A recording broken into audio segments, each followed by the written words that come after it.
ഓ അസ്സലാമു അലൈക്കും. അപ്പോൾ ഇന്നത്തെ നോമ്പ് തുറ വിശേഷങ്ങളിലേക്കാണ് പോകുന്നത്. അപ്പോൾ ഇതുവരെ ഉള്ളതൊക്കെ എല്ലാവരും കണ്ടിക്ക് എന്നാണ് വിചാരിക്കുന്നത്. കാണാത്തവരൊക്കെ പോയിട്ട് എല്ലാ വീഡിയോസും കാണാം. ഇന്നിപ്പോൾ ഉണ്ടാക്കിയത് സമൂസ തന്നെയാണ്. പക്ഷേ അതിൻ്റെ ഫില്ലിങ്സിൽ കുറച്ചൊരു മാറ്റമുണ്ട്. സാധാരണ നമ്മൾ ഫില്ലിങ്സ് ഉണ്ടാക്കുമ്പം ഇപ്പോൾ പിന്നെ ഉള്ളിയും ബീഫോ ചിക്കനോ ഒക്കെ വെച്ചിട്ടുള്ള മസാലയാണ് ചേർക്കുക. ഇതിലിപ്പോൾ ഞാൻ ഉണ്ടാക്കിയിട്ടുള്ളത് ചീസും പൊട്ടാറ്റോ വെച്ചിട്ടുള്ള ഒരു മസാല വെച്ചിട്ടാണ്. അപ്പോൾ മസാല ചീസ് ഇട്ടിട്ട് അപ്പം അതിനൊരു വേറൊരു ടേസ്റ്റാണ്. അപ്പം അതിൻ്റെ റെസിപ്പി എന്തൊക്കെയാണെന്ന് നോക്കാം. പിന്നെ കൂടുതലായിട്ടൊന്നുമില്ല. പിന്നെ ഒരു 4 വെജിറ്റബിൾ സമൂസ വേറെ ഉണ്ടാക്കി. ആദ്യം തന്നെ ഞാൻ 3 ഉരുളക്കിഴങ്ങും കുറച്ച് ഗ്രീൻ പീസും ഒരു ക്യാരറ്റും ഞാൻ ഇതുപോലെ ഉപ്പും മഞ്ഞൾപ്പൊടിയും ഇട്ടിട്ടൊന്ന് വേവിച്ചെടുത്തതാണിത്. പിന്നെ ഇതിലേക്ക് ഒരു 2 ഉള്ളി മാത്രമായിട്ട് എടുത്തത്. അത്യാവശ്യം ഒരു വലുപ്പമുള്ള 2 ഉള്ളിയാണ് എടുത്തത്. പിന്നെ ഞാൻ കുറച്ച് ഉള്ളിയും കൂടി അരിഞ്ഞിട്ട് അത് കറി വെക്കാനുള്ളതാണ്. ബീഫ് മുളകിടാന്ന് വിചാരിച്ച്. അപ്പോൾ ഈ പൊട്ടാറ്റോ നമ്മൾ നന്നായിട്ടൊന്ന് സ്മാഷ് ചെയ്തെടുക്കനി. പൊട്ടാറ്റോയും ക്യാരറ്റും കൂടി ഒന്ന് സ്മാഷ് ചെയ്തെടുക്കുക. ഇതിൻ്റെ കൂടെ തന്നെ കറി വെക്കാനുള്ള ഉള്ളിയും തക്കാളി ഇഞ്ചി വെളുത്തുള്ളിയൊക്കെ ഞാൻ ഇവിടെ സെറ്റാക്കി വെച്ചതാണ് കേട്ടത്.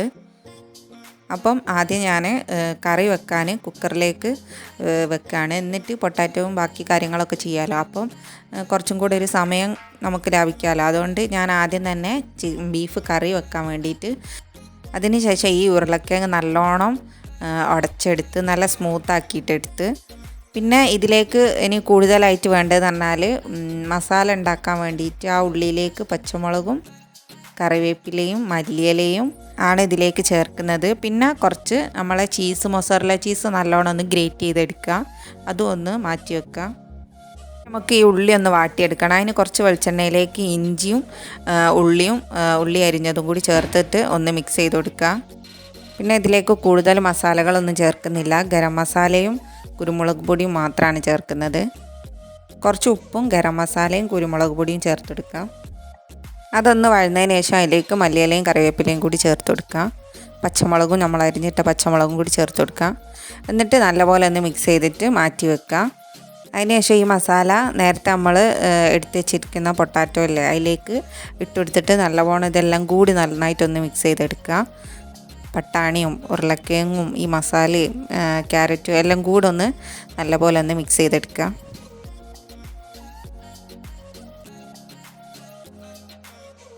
അതിനുശേഷം സമൂസൻ്റെ ഷീറ്റ് അവിടെ സൈഡ് ഒട്ടിക്കാൻ വേണ്ടിയിട്ട് ഞാനവിടെ ഒരിത്തിരി മൈദയും അതിലേക്ക് കുറച്ച് വെള്ളം ഒഴിച്ചിട്ട് ഒരു പേസ്റ്റ് രൂപത്തിലാക്കി എടുത്തിട്ടുണ്ട്.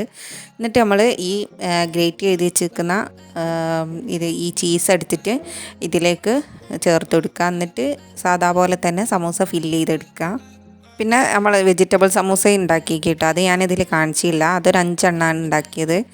ഇനിയിപ്പോൾ ജ്യൂസ് അടിക്കാനാണ് ലാസ്റ്റായിട്ടുള്ളത്. അത് സപ്പോർട്ട് അടിച്ചിട്ടാണ് ഉണ്ടാക്കുന്നത്. ചിക്കു അടിക്കാമെന്ന് വിചാരിച്ച്. അപ്പോൾ ജ്യൂസിൻ്റെ പണിയൊക്കെ കുട്ടായി ചെയ്യുന്ന സമയത്ത് ഞാൻ വേഗം പത്തിരി ചുട്ടെടുത്ത്. പിന്നെ എല്ലാ പ്രാവശ്യവും പറയും പോലെ തന്നെ നിങ്ങൾ സബ്സ്ക്രൈബ് ചെയ്യാത്തവരൊക്കെ ഒന്ന് ചാനൽ സബ്സ്ക്രൈബ് ചെയ്യാട്ടോ. പിന്നെ എല്ലാവരും വീഡിയോ കണ്ടിട്ട് കമൻറ്റ് ചെയ്യാനും ലൈക്ക് ചെയ്യാനും ഒന്നും മറന്നു പോകരുത്. ഇനി നമുക്ക് സമൂസ പൊരിച്ചെടുക്കണം.